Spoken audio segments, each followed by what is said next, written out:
regardless of who you're playing? Yeah, I mean, it's tempting because obviously we've been, locking in on the Lakers and Timberwolves the last couple of days, trying to figure out who's going to come out with the win tonight, and then we'll kind of download tomorrow. So you're kind of tempted to talk about them a little bit.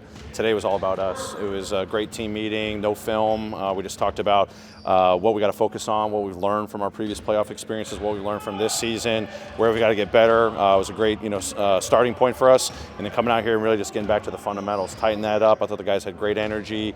All the things that we emphasized did a good job. Had to clean up a few things for sure. I said this is what this week's going to be. Is about each day just getting better on the things that we got to focus on. And then when we got to talk about our opponent, we'll be ready for that. What are some of the things you all have learned from playoff experience? You've got to have a resilient mind in games, game to game. No highs, no lows, all the things you always hear about. But the highs and lows we've gone through, we've been up 20 and lost leads. We've been down 20, come back to win games. Guys staying ready as roles change. It was a topic that we talked about throughout the season. Guys are in and out of the lineup.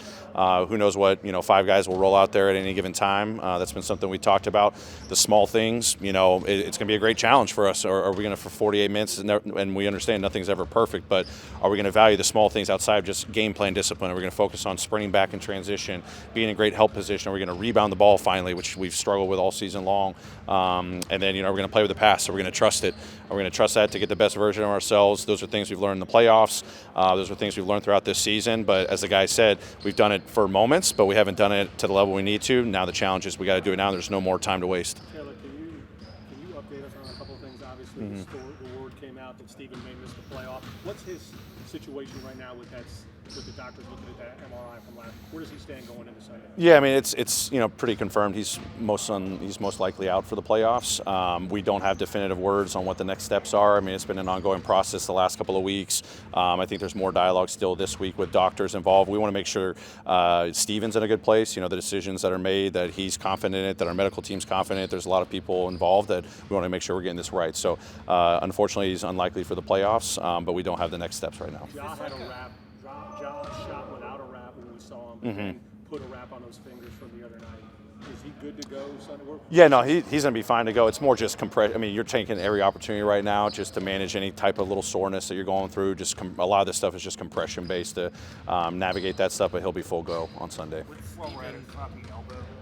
That's another compression one. So that's what I was told. Obviously, he had the play against it was New Orleans and stuff, and we were just cautious the last 2 games. But he was full participant, full scrimmage, looked just fine. With Steven, is it a re-injury or is this just the same injury and it's just taken a lot longer than anyone anticipated? Yeah, same injury, and it's just taken a lot longer. Obviously, we thought, we're making headway, with the process and all that, but each evaluation opportunity we had, with the doctors kind of revealed, hey, it's not progressing like we needed it to. So I think it was over a month ago we got the injection, and when he did the follow-ups, it's like still not progressing like it is. So no setbacks, no re-injuries. It was just not progressing to the level, and obviously unfortunate news, but that's why we're going to try to do everything possible to get the best decision possible for him. And then what went into the decision-making process of elevating Kenny and obviously waiving Chandler? Yeah, I mean, obviously, with the unfortunate news that Steve-O is going to be out, obviously with BC out, it's kind of a depth factor too. You just never know. Obviously, Casey did a lot of good things for us. It's a very tough decision. I mean, obviously, a young, promising guard, was fitting in really well, but then we just realized, with the group that we got and giving us the best chance moving forward, we do different things when Ja's been out or Tice is out with our guard lineups, but just having some depth at the big was kind of the deciding factor. There was no thought to bringing someone in from the outside this late? I mean, we did our due diligence, but we understood, what Junior's done and the progress he's made, and obviously the corporate knowledge, and obviously he's played well for us too. So we wanted to reward him in that. Taylor, how do you handle tonight? How do you handle tonight in terms of watching this game, and what are you going to be doing and watching? Are you going to be with your coaching staff or just by yourself? Sure. Yeah, no, we'll be all together as a staff. We've got more dialogues and film to watch today leading up to that game, and then we'll just watch that one live with all the questions that we've written down and, take notes on both teams. And then when the game's over, we'll kind of pivot and obviously focus on one team. Did Des practice? He was out with an illness, so it wasn't here.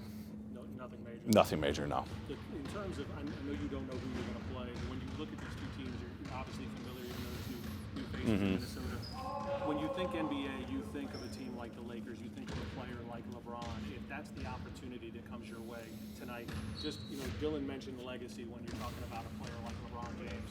How cool would that be for this team to kind of go up against that, knowing that they're one of those big brands in basketball? Sure. I mean, respectfully to both teams, I mean, it's going to be a great challenge one way or the other. So we don't want to wish, anything into existence, of course. Obviously, trying to watch film on the Lakers, for example, or the Timberwolves, they've had different lineups when we played them too. So taking a step back there. But, obviously, if you go up against LeBron, I mean, one of the greatest of all time, obviously what he's done in postseason history, what they've done lately at the end of the season, they got a lot of momentum. So it would be a great challenge for us. I think we'd be ready for it for sure. We've got to figure out some things, game plan wise for them, but it'd be a great challenge. With Steven Adams, is surgery being considered right now? I mean, again, all options are on the table right now. Coach, what is this team capable of doing? I mean, if we've learned from what we've gone through the last two postseasons, but especially this season, I think we've got a really good shot. We've got a lot of faith in this group. When we're dialed in, I think we can beat anybody. So that's going to be the biggest key. Are we going to really lock in on the little things, our fundamentals? We talk about our winning game plan, at the start of the season. If we're going to really embrace that defensively and offensively, as I said, it's sprinting back, it's communicating, it's rebounding, it's running the floor and passing the ball. So it's those 5 things. We'll figure out the game plans and the nuances and player tendencies and all that. But if we can go out and do those 5 things, we can go win a championship. But it doesn't happen overnight. We put a lot of work in this season. We still got more work to do this week, and then it's just one game at a time, one series at a time. How do you like Dylan Brooks at the 4? We saw you put him in the starting lineup. Is that something we could see potentially more with some front court pieces moving around? Yeah, definitely. I mean, that's what we were kind of doing the last couple of weeks of the season was, checking out some different lineups, and some of it was initiated by us. Some was, seeing what the other teams were doing too. But that's definitely one thing we wanted to check out is, lineups with Ja, Dez, Luke, DB at the 4, JJ at the 5. Who knows how we get to it? Is it early in games, later in games, middle of halves or whatnot? That's something we're exploring. We've got a lot of confidence in. We're figuring out some things defensively there, but offensively, I think it opens up a lot for us too. Very talented player to defend. I guess how would you describe his level of importance going into this postseason? And he said he's 100% this year. Last year he wasn't quite 100%. I mean, it's huge. I mean, obviously, you want to be fully healthy. I think he's in a great spot health-wise. Credit to him, what he's done all season long to stay healthy, his regimen and all that. He's doing a great job. And then just from the IQ level, tenacity level, ownership level on the defensive side, it's going to be huge for us. Obviously, he's going to probably get the first crack at most, best perimeter players. But last year we put him on, bigger guys too, and bigs. But he sets a tone for us. What he's going to be able to download to his teammates when other guys are on him. Game plan execution is going to be huge. His ability to be on the floor is going to be big for us. So he sets a tone, and we know he's going to embrace that responsibility. How are you a better coach this year versus last year?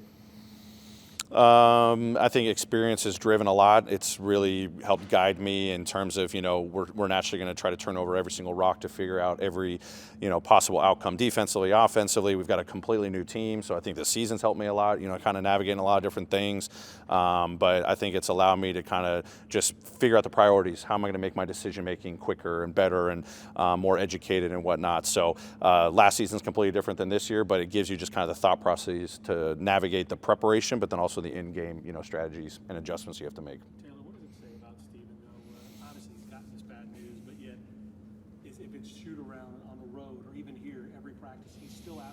It's not a guy that's like, look, I'm out. He wants to be around his team. What does it say to show that he's still out here kind of wanting to be as much involved as he can be with his team? I mean, it says a ton. I mean, I think that's who he is and where he's at his best. I mean, obviously we know what he does as a player, but I think the thing that he gets the most pride and joy of is being a great teammate and competitor. I mean, he wants to help his team win. I talk about that all the time. Well, naturally, that's what he does on the court.